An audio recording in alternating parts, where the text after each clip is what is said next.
اما بعد، یہ دعائیں تھیں سجدے کے اندر پڑھنے والی۔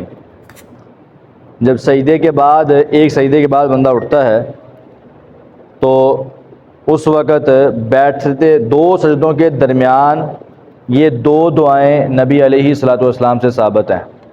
ایک یہ چھوٹی سی دعا یہ بھی پڑھی جا سکتی ہے، رب اغفر لی رب اغفر لی، بس اتنا، دو دفعہ، تین دفعہ، چار دفعہ، دو دفعہ کم از کم، رب اغفر لی رب اغفر لی،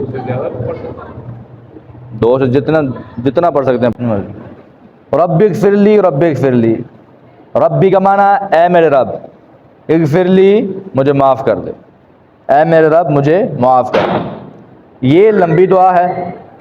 اللہم اے اللہ، اغفر لی مجھے معاف کر دے، وارحمنی توجہ کرو یار ادھر، وارحمنی اور مجھ پر رحم فرما، واہدینی اور مجھے ہدایت دے، وجبرنی اور میرے نقصان کو پورا کر دے، جو مجھے کبھی کبھار کہیں جگہ پہ نقصان ہو نا اللہ اس کو پورا کر دے، وعافنی مجھے عافیت دے، وارزقنی اور مجھے رزق عطا فرما، وارفعنی اور مجھے بلند کر دے۔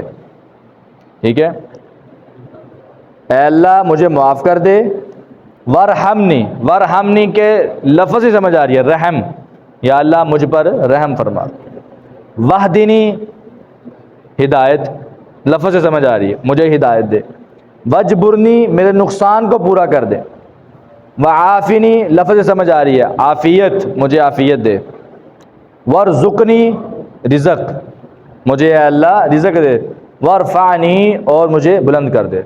رفع بھی کہتے ہیں بلند کرنے کو، وارفعنی مجھے بلند کر دے۔